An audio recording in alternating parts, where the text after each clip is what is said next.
श्री हरिराय जी महाप्रभु जी आपे कुल 100 श्री वल्लभ साखी प्रकट करेल छे। आज साखी क्रमांक 80। रतन खचित कंचन महा श्री वृंदावन की भूमि कल्प वृक्ष से द्रुम रहे फल फूलन करी झूमी श्री वल्लभ फल फूलन करी झूमी। परिवार रतन खचित कंचन महा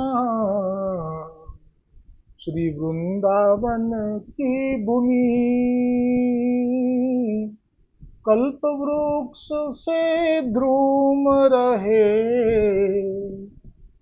फल फूलन करी झूमी श्री वल्लभ फल फूलन करी झूमी। श्री हरिरायजीની દ્રષ્ટિ અત્યારે અલૌકિક વૃંદાવન ભૂમિ ઉપર છે અને એ જે દર્શન થઈ રહ્યા છે તે આ સાખીમાં વર્ણન કરી રહ્યા છે કે જ્યાં કલ્પ વૃક્ષ સમાન દ્રુમ એટલે કે કલ્પ વૃક્ષ જેવા તો અનેક વૃક્ષો છે તેના દર્શન શ્રી હરિરાયજીને થઈ રહ્યા છે તથા લતા વેલી તથા છોડ પર વિવિધ રંગબેરંગી મહેકતા પુષ્પ એટલે ફૂલ તથા વિવિધ ફલો લચી રહ્યા છે। કેટલું સુંદર વર્ણન છે આ। એવા દર્શન શ્રી હરિરાયજીને થઈ રહ્યા છે। આનો ભાવ છે સાખીનો કે આધિદૈવિક વૃંદાવનની શોભાનું વર્ણન શ્રી હરિરાયજીએ આ સાખીમાં કર્યું છે। જે વૃંદાવન નિત્ય ગોલોકમાં બિરાજે છે તેમાંથી અમુક વન સાથે 84 કોષ વિસ્તારવાળી ભૂમિ અહીંયા ભૂતલ પર શ્રી કૃષ્ણ પ્રભુએ રાધાજીની ઈચ્છાથી સ્થાપેલી છે। તે 84 કોષમાંથી શ્રી વૃંદાવનના વિસ્તાર તથા તેમાં રહેલા શ્રી ગિરિરાજ સહિત બીજા 2 પર્વતો વૃષભાનુ અને નંદીશ્વર તથા શ્રી યમુનાજીનું વર્ણન ગર્ગ સંહિતામાં આવે છે।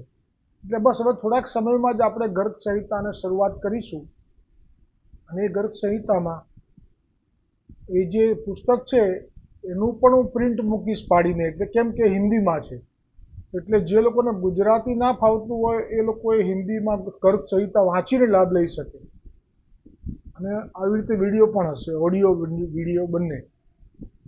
તે મુજબ ગર્ગ સંહિતા મુજબ વૃંદાવન ખંડ પ્રથમ અધ્યાયમાં વૃંદાવન વિશે વર્ણન આવે છે। વૃંદાવન તો વૈકુંઠથી પણ ઉત્તમ છે કારણ કે અતિ પૂર્ણ શ્રી કૃષ્ણચંદ્ર પ્રભુ તે લીલા કરવાનું મનોહર સ્થાન છે કે જ્યાં ગિરિરાજ ગોવર્ધન બિરાજે છે।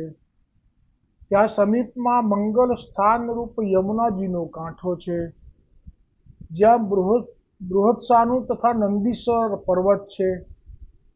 આ વૃંદાવનમાં 32 વનો આવેલા છે જે કુંજોથી યુક્ત છે। જે વન છે તેને વૃંદાવન કહે છે। આ 32 વનો આવેલા છે એના જે કુંજોથી યુક્ત છે સંપૂર્ણ એને વૃંદાવન કહે છે। આ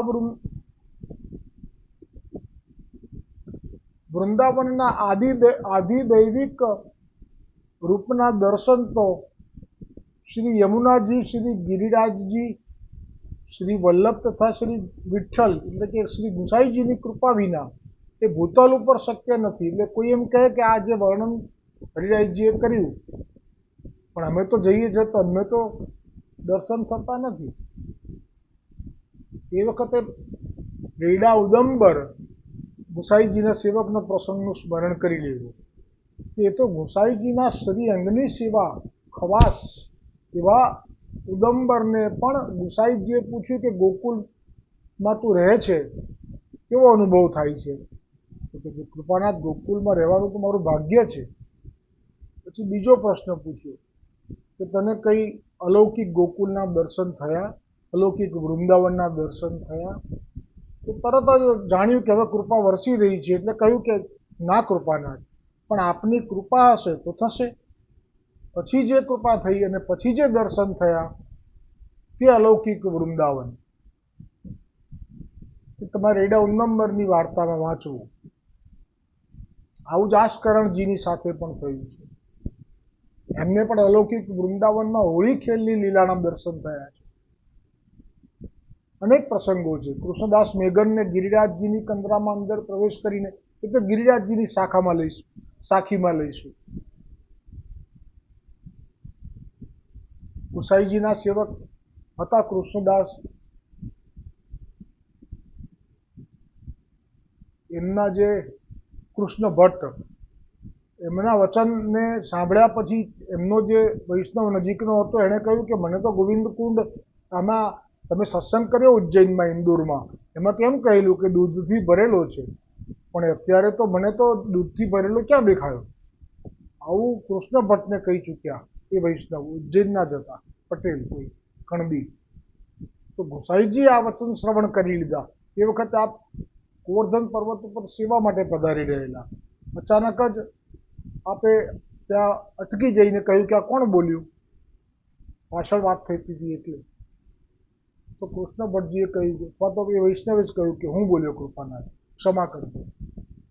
પણ એ વખતે સમય સેવાનો સાચવવાનો હતો એટલે આપે કંઈ કીધું નહીં. પણ સેવા થઈ ગયા પછી પાછા મળ્યા ત્યારે કહ્યું કે કોણ પૂછતું હતું ગોવિંદ કુંડનો દૂધનો હતો ને જળનો દેખાય છે, એવું કોણ બોલ્યું હતું?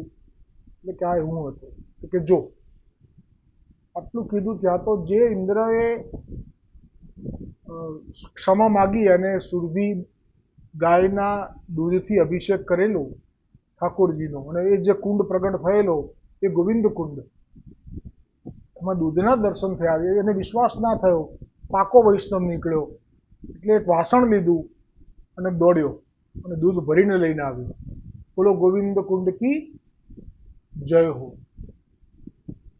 એટલે લખ્યું કે વૃંદાવનના અધિદૈવિક રૂપના દર્શન તો શ્રી યમુનાજી, શ્રી ગિરિરાજજી, શ્રી વલ્લભ તથા શ્રી ગુસાઈજીની કૃપા વિના ભૂતલ પર શક્ય નથી. પરંતુ ગર્ગાચાર્યજીએ ગર્ગ સંહિતામાં બાલપલમાં શ્રી ઠાકોરજી કિશોરવયનું રૂપ પ્રગટ કરી સ્વામીજીની સાથે ભાંડીર વટની નીચે વિવાહ કરે છે, એ લીલાનું વર્ણન જે કર્યું છે. પછી સ્વામીજી સાથે ભાંડીર વટની નીચે વિવાહ કર્યા પછી લીલા વખતે અત્યારે દ્રષ્ટિગોચર થતું આદિભૌતિક વૃંદાવન, તે વખતે એટલે કે આ વિવાહ થયા આપના, એટલે એમને વિહાર માટે હવે આદિ દૈવિક જે એ પ્રગટ થઈ ગયેલું હતું તે ગર્ગ સંહિતામાં આવશે. આ પ્રસંગ મેં લીધો છે અહીંયા. તો એ વખતે કેવું દર્શન થયું? બહુલાશ્વ રાજાને જે વર્ણન કર્યું નારદ મુનિએ, તો કહે છે કે સાધારણ હતું. ભાંડીર પણ આપણે જઈએ તો એવું જ હતું, પણ જ્યાં લગ્ન થયા ત્યાં જે બધું અધિદૈવિક સ્વરૂપ પ્રગટ થયું બ્રજનું, એનું વર્ણન છે અહીંયા ગર્ગ સંહિતા મુજબ. એક દિવસ પ્રભુ નંદ બાવાની કેળે વળગેલા હતા. એ કરીને આખો વિસ્તારથી પ્રસંગ લીધો છે વિવાહ પહેલાનો, વિરુદ્ધ ધર્માશ્રય. કે કૃષ્ણ તો નાના છે અને સ્વામીજી તો મોટા છે. મોટા એટલે ઈશ્વર કિશોરભાઈ થઈને જ પ્રગટ થયા અહીંયા વનમાં. વાસ્તવમાં તો એક જ વર્ષ મોટા છે. જે પણ આપ પણ આ જ પ્રમાણે વિરુદ્ધ ધર્માશ્રયની લીલામાં કુશળ છે. એટલે આપે કેવી રીતે ત્યાંથી છટક્યા કીર્તિ દેવીના ઘરમાંથી અને અહીંયા વનમાં એકદમ મોટા થઈ ગયા અને ઠાકોરજીની પાસે આવી ગયા. રડી રહ્યા હતા ઠાકોરજી, કેમ કે આપને ખબર છે કે આજે અમારા વિવાહ થવાના છે. ભાંડીર વન પાસે નંદ બાવાના ખભે બેસીને આવેલા છે. એ પ્રસંગને આપ વાંચી લેજો, એને પોસ્ટમાં રાખ્યો છે. પણ આપણે મૂળ પ્રસંગ ઉપર જઈએ. હરિરાયજીએ જે દર્શન કરાવ્યા અલૌકિક વૃંદાવનના, એ કેવું છે? તો એમાં અહીંયા કહ્યું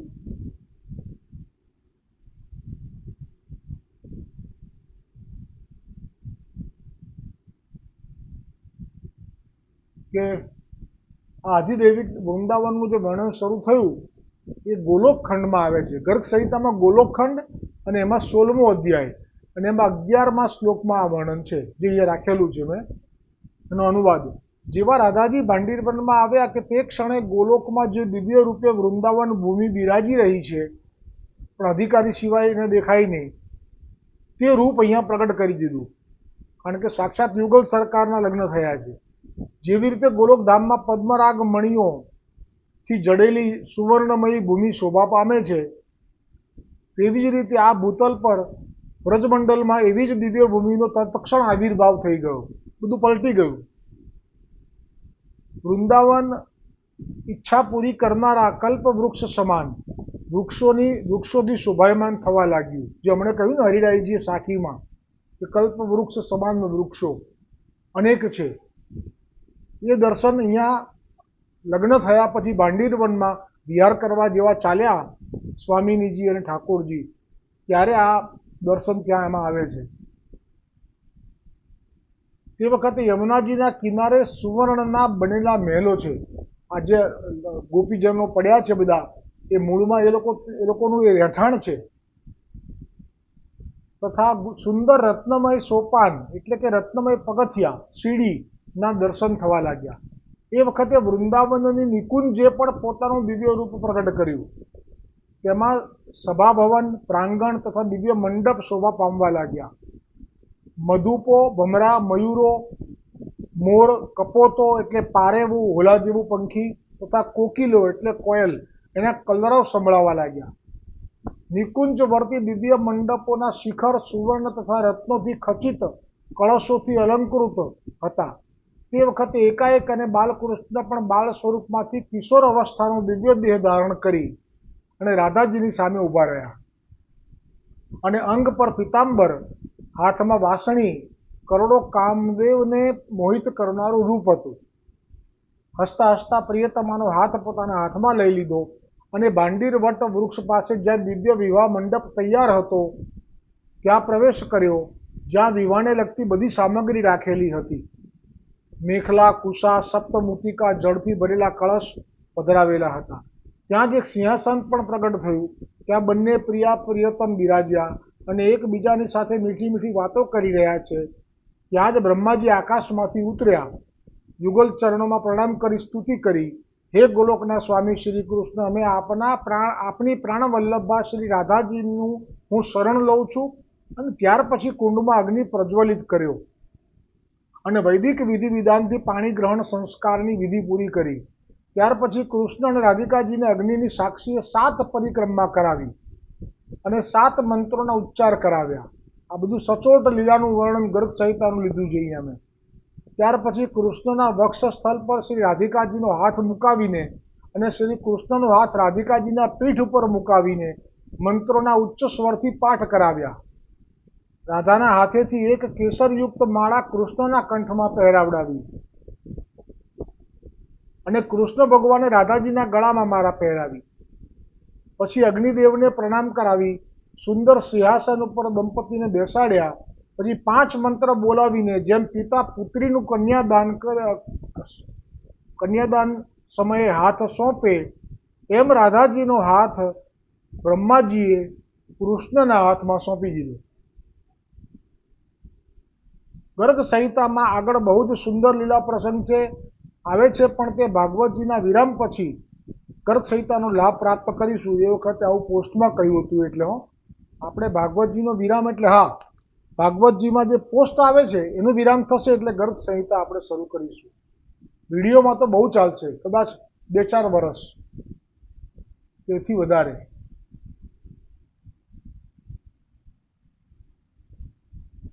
એટલે જ શ્રી હરિરાયજી આ સાખીમાં કહ્યું કે રતન ખચિત કંચન મહા શ્રી વૃંદાવન કી ભૂમિ કલ્પ વૃક્ષ સે દ્રુમ રહે ફલ ફૂલ ન કરી ઝૂમી. બોલો શ્રી હરિરાયજી મહાપ્રભુજી की जय हो।